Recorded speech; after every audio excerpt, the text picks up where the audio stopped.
और महायुद्ध के बीच ये बड़ी खबर, पुतिन ने एक ऐसे दस्तावेज पर हस्ताक्षर किए हैं जिससे रूस और अमेरिका के बीच परमाणु युद्ध होने की आशंका बढ़ गई है। रूस ने 7 साल बाद अपनी विदेश नीति में बदलाव किया है और नई नीति में रूस ने अमेरिका को दुश्मन देश बताया।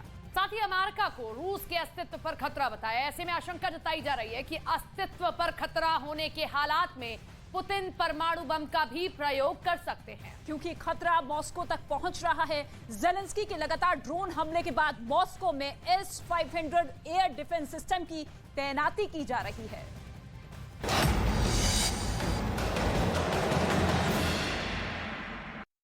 हुर्रा!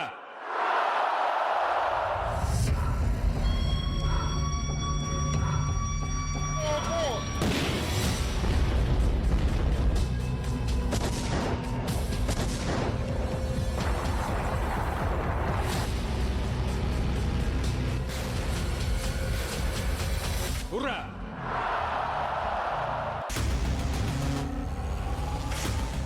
क्या मॉस्को में आधी रात सायरन बजा?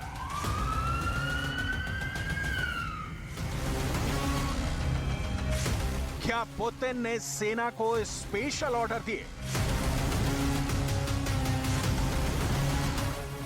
क्या मॉस्को में हाई अलर्ट घोषित किया गया? क्या ज़ेलेंस्की ने रूस में घुसकर एक और ड्रोन हमला किया है? क्या मॉस्को पर बम गिरने का खतरा मंडरा रहा है?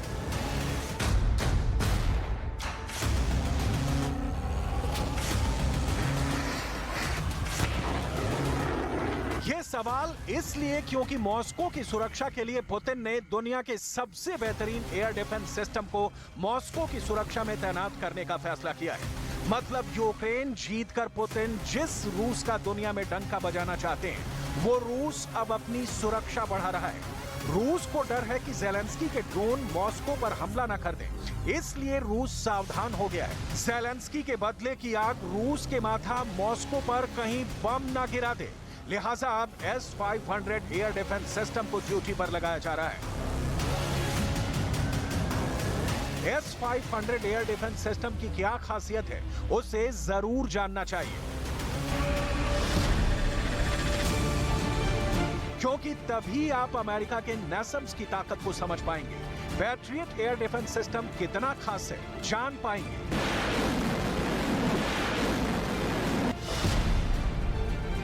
क्या अमेरिका का थार्ड यूक्रेन आता तो क्या होता, इसकी आपको जानकारी मिलेगी। क्या अमेरिका के हिमार्स एयर डिफेंस सिस्टम को आप पूरी तरह समझ सकेंगे।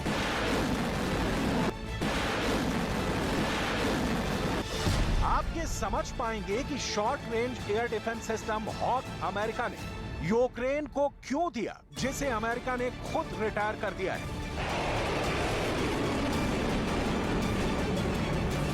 ये तस्वीर भी साफ होगी कि यूक्रेन अभी हवाई हमले से किस स्तर पर अपनी सुरक्षा कर सकता है, और ये भी कि मॉस्को को क्यों बढ़ानी पड़ रही है अपनी सिक्योरिटी।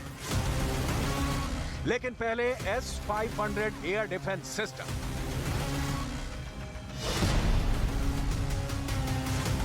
S-500 प्रोमीथियस जमीन से हवा में मार करने वाला मिसाइल सिस्टम है। इन मिसाइलों की रेंज 600 किलोमीटर तक की होती है। S-500 all purpose high altitude interceptor system है, मतलब दुश्मन की एक्टिविटी को बहुत पहले भांप लेता है। ये दुश्मन के स्टेल्थ एयरक्राफ्ट को भी मार गिरा सकता है। ये अंतर महाद्वीपीय मिसाइलों को भी मार गिराने की क्षमता रखता है। 2021 में रूस की सरकार अल्माज एंटी, जो कि रूस S-500 का प्रोडक्शन करने वाली कंपनी है, दोनों के बीच 10 S-500 एयर डिफेंस सिस्टम की डील हुई थी। इस डील के तहत 2022 तक कंपनी को S-500 सिस्टम की डिलीवरी करनी थी, लेकिन अब तक एक सिस्टम तैयार नहीं कर पाई। रूस की सरकार चाहती है कि मॉस्को को सुरक्षा कवच से बांध दिया जाए।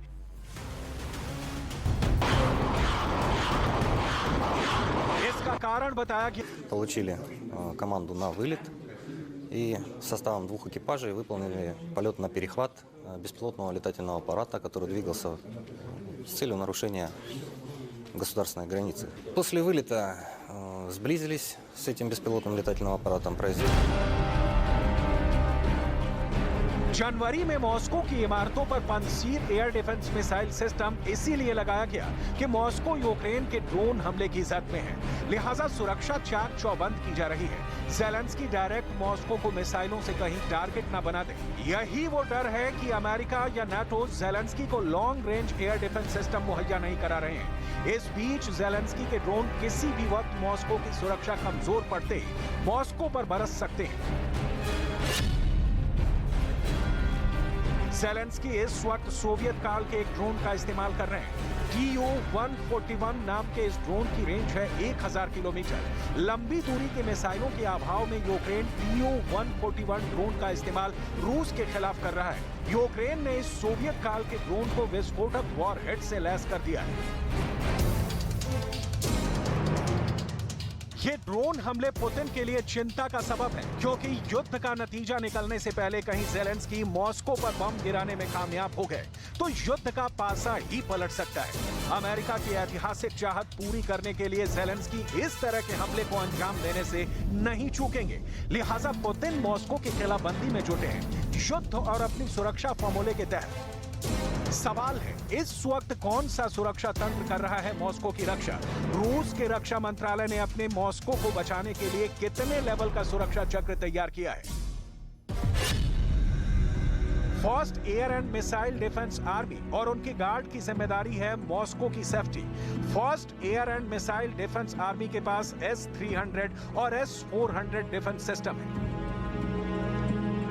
मॉस्को पर सोवियत काल के दौरान भी इतना ही खतरा था और उस वक्त भी दुश्मन नंबर 1 अमेरिका ही था। यूक्रेन इसी अमेरिका की मिसाइलों और गोलों के दम पर अब तक युद्ध में टिका है। यही एयर डिफेंस सिस्टम का दम अब पैट्रियट मिसाइल सिस्टम के तौर पर यूक्रेन को भी मिलने वाला है। रूस कह चुका है कि ये पैट्रियट किसी काम का नहीं है। बाकायदा रूस ने डेमो भी दिया कि अमेरिका के पैट्रियट मिसाइल से रूस का S-350 विजयाज सस्ता और बेहतर है। जमीन से हवा में मार करने वाला विजयाज 9M96 गाइडेड मिसाइल से लैस है। इसकी मारक क्षमता 120 किलोमीटर तक है, जबकि 10 से 30,000 मीटर तक ऊंचे दुश्मन की मिसाइल को नष्ट कर सकता है। जबकि पैट्रियट 100 मीटर से नीचे उड़ रहे दुश्मन को ट्रेस नहीं कर सकता। विजयाज 10 मीटर नीचे उड़ रहे किसी ऑब्जेक्ट को भी कैच कर लेता है।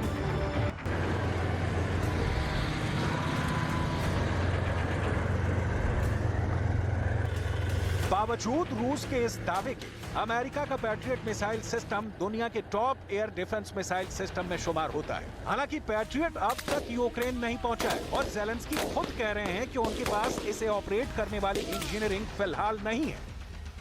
इसका मतलब है कि पैट्रियट के कीव पहुंचने में अभी भी देरी होगी। रूस इसी देरी का फायदा मिसाइल हमलों से उठा रहा है, इस आशंका में कि ज़ेलेंस्की का ड्रोन मॉस्को के आसमान में उड़े उसके पहले रूस का एयर डिफेंस सिस्टम उसे मार गिराए।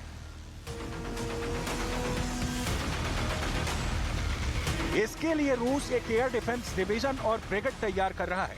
यह ब्रिगेड स्पेशल पर्पस एयर और मिसाइल डिफेंस ब्रिगेड होगी। यही नहीं, एक एंटी एयरक्राफ्ट रेजिमेंट भी तैयार की जा रही है जो S-350 जमीन से हवा में मार करने वाली मिसाइलों को संभालेगी। रूस एक स्पेस मॉनिटरिंग रेडार स्टेशन भी तैयार कर रहा है